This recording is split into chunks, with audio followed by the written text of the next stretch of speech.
Depuis plusieurs mois, les pouvoirs publics avaient annoncé leur intention de se pencher sur le phénomène de la location touristique. Un phénomène qui, dans un contexte de crise de l'immobilier, inquiète. Afin d'inciter les bailleurs à se réorienter vers la location longue durée, le régime de la location meublée touristique va faire l'objet de changements importants, notamment en termes de fiscalité et d'impact environnemental. Une législation qui vise non pas à interdire, mais à renforcer les outils de régulation des meublés de tourisme à l'échelle locale, assurent les porteurs de cette loi. Les avantages fiscaux associés au régime de la location meublée vont être revus à la baisse.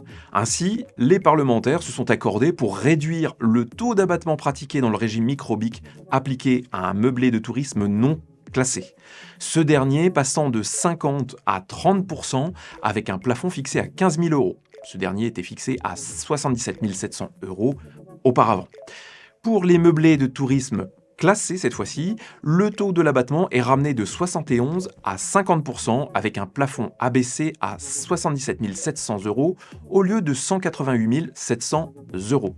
Ces nouveaux taux s'appliqueront aux revenus locatifs perçus à partir de 2025. Les locations meublées touristiques vont être soumises aux mêmes contraintes que les locations nues s'agissant du diagnostic de performance énergétique.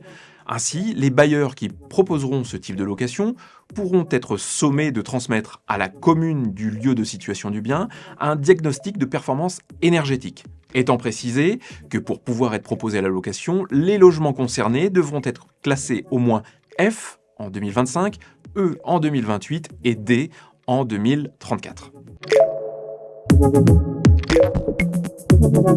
La loi offre également aux communes la possibilité de fixer des quotas de meublés touristiques et de délimiter dans leur plan local d'urbanisme des secteurs réservés à la construction de résidences principales. En outre, toute personne qui voudra mettre en location un meublé de tourisme, que ce soit sa résidence principale ou secondaire, devra désormais faire une déclaration soumise à enregistrement auprès de la mairie. Autre apport de cette loi, les communes pourront, sur délibération motivée, abaisser le nombre maximal de jours de location de 120 à 90 jours par an.